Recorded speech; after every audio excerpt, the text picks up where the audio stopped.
Sobrang laki ng salary nyo. As in, ang laki. Nakaka-wow. Nakaka-sana all.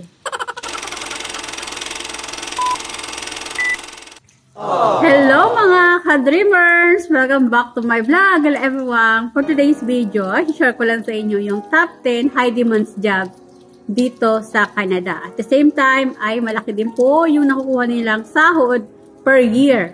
Okay, ano po ba itong top 10 na to? Na napaka-in-demand dito sa Canada. Okay. By the way guys, nandito pa rin ako sa Springbank, near Commissioner Road. Ang weather ngayon ay umuulan. At saka yung temperature dito ay -2, kaya malamig. Tapos dagdagan pa ng ulan, kaya nadoble po yung lamig ngayon dito sa London, Ontario. Ito na yung top 10 guys na napaka in-demand na trabaho dito sa Canada.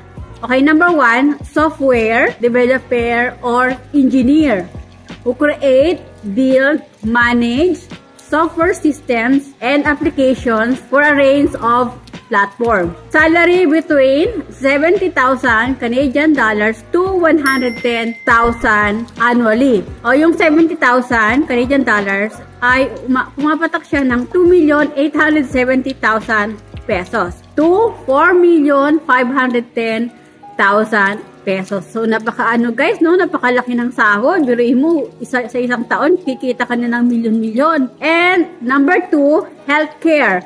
Okay, alam naman natin yung mga healthcare dito basta nasa medical field like mga physicians o doctors, nurses, mga healthcare assistants, mga personal support worker. Yan po yung mga healthcare. Ang salary po ng mga physicians dito o mga doctors ay nagre-range po ng 150,000 to 350,000 Canadian dollars. Napakalaki po ng sahod ng mga doktor dito.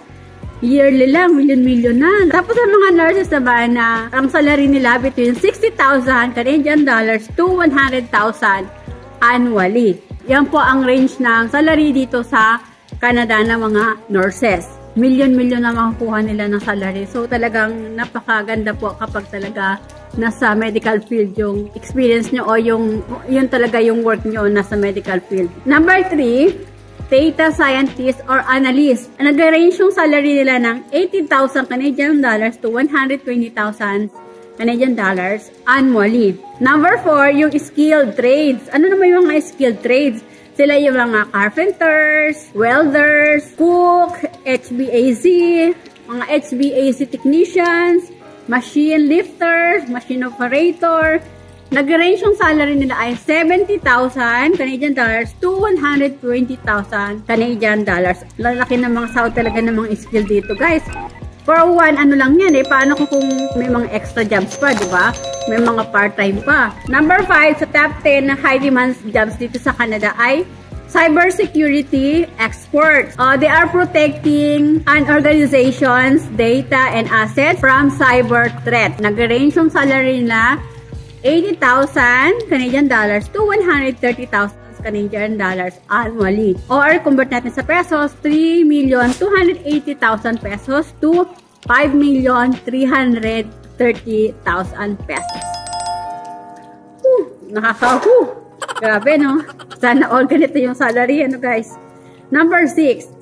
Artificial Intelligence or AI or Machines Learning Specialist. Okay, nag-range yung salary nila ng 90,000 Canadian dollars to 150,000 Canadian dollars. Ang sarap pag ganito yung sahod mo, ano?